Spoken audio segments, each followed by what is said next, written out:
Welcome once again to Lehto's Law. Here's Steve Lehto. This is an update to a story I did back in March. A lot of people have sent this to me. Thank you very much from the Associated Press. Amy Beth Hansen writes, Montana man gets 6 months in prison for cloning giant sheep and breeding it. And I believe the headline on my previous article was, man faces prison. And now he gets 6 months in prison. He's an 81-year-old man from Montana.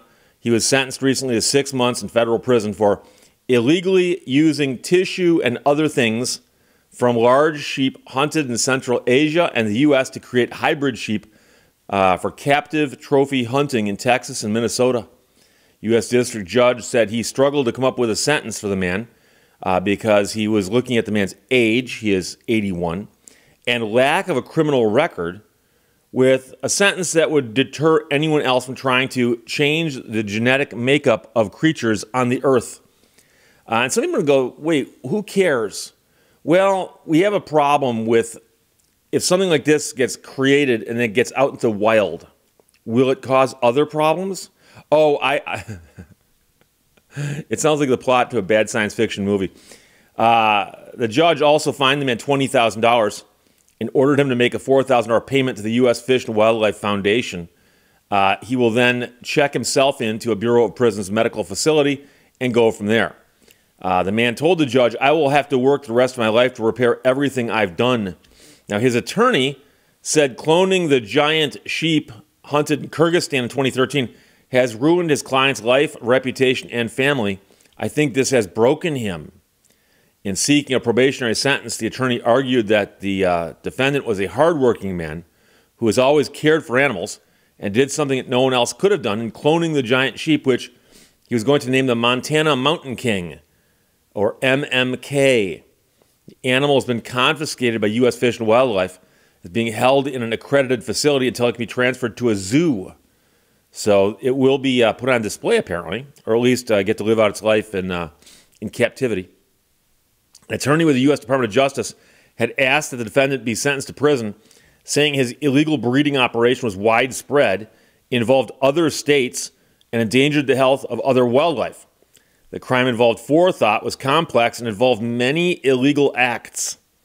Now, the defendant owns a company which runs a 215-acre alternative livestock ranch, which buys, sells, and breeds alternative livestock, such as mountain sheep, mountain goats, and ungulates, primarily for private hunting preserves, where people shoot captive trophy game animals for a fee, according to prosecutors.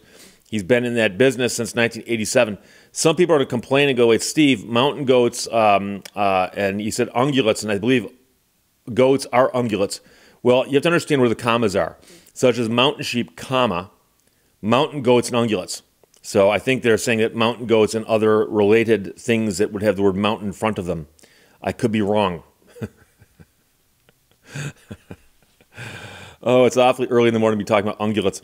So the man pleaded guilty in March to charges that he and 5 other people conspired to use tissue from a Marco Polo sheep, illegally brought it to the U.S.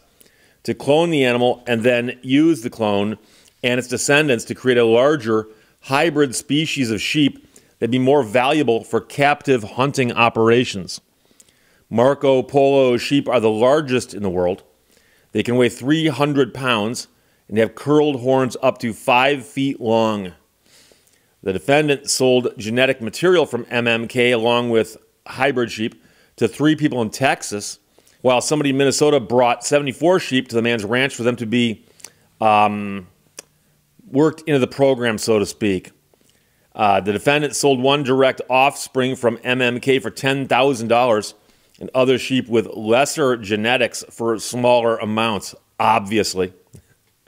The total value of the animals involved was greater than $250,000, but less than $550,000, according to prosecutors. And how do you place values on these things? Is there a market for hybrid cloned sheep? I'm joking. I'm sure there's some way to calculate that. Hybrid sheep were also sold to people in Alabama, Arkansas, Kansas, Missouri, Nebraska, Ohio, Oregon, South Dakota, and West Virginia. In October 2019, court records said that the defendant paid a hunting guide $400 for body parts off of a trophy-sized Rocky Mountain bighorn sheep that had been harvested in Montana and then extracted and sold some of the biological material. Sheep breeds that are not allowed in Montana were brought into the state as part of the conspiracy, including 43 sheep from Texas. You were so focused on getting around those rules, you got off track, said the judge. So they were seeking reduced restitution, arguing that the defendant fed and cared for the hybrid sheep on his ranch until they could be slaughtered and the meat donated to a food bank. The remaining hybrid sheep with Marco Polo DNA on his ranch must be sent to slaughter by the end of the year, with the meat also being donated. So he will not be allowed to breed game stock during the 3 years he's on probation either. The 5 co-conspirators were not named in court records, but the plea agreement that the man took requires him to cooperate fully with prosecutors and testify if called to do so. The case is still being investigated. Meanwhile, in a letter attached to the sentencing memo, the man said he becomes extremely passionate about any project he takes on, including his sheep project, and is ashamed of his actions. He said, "I got my normal mindset clouded by my enthusiasm and looked for any gray area in the law to make the best sheep I could for the sheep industry. My family has never been broke, but we are now." And so, I feel for the guy in that sense, but there is an issue with animals being mishandled, and I'm just purposely saying that as broadly as I can. Many people will know that, for instance, Asian carp were brought into America to breed on fish farms, and somehow they got out, and they've now overrun major river systems. And you can go on the internet and type in Asian carp and get all kinds of wacky video of these fish that have overtaken rivers. And there's also other situations with different kinds of hogs that run wild and have gotten out from places they were.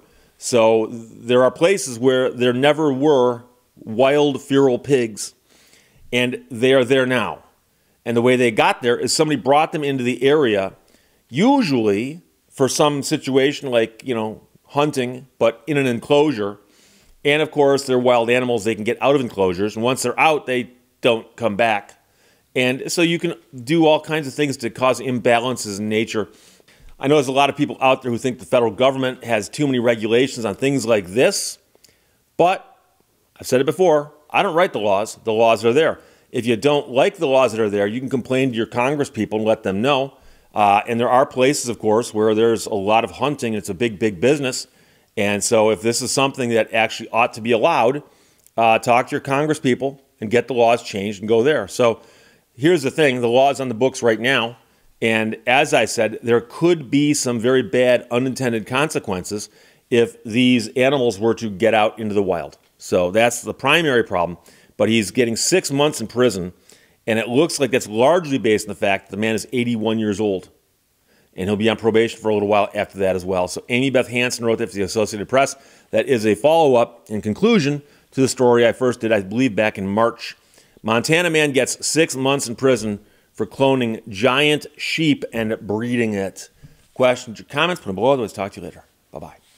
Thank you for watching Lehto's Law.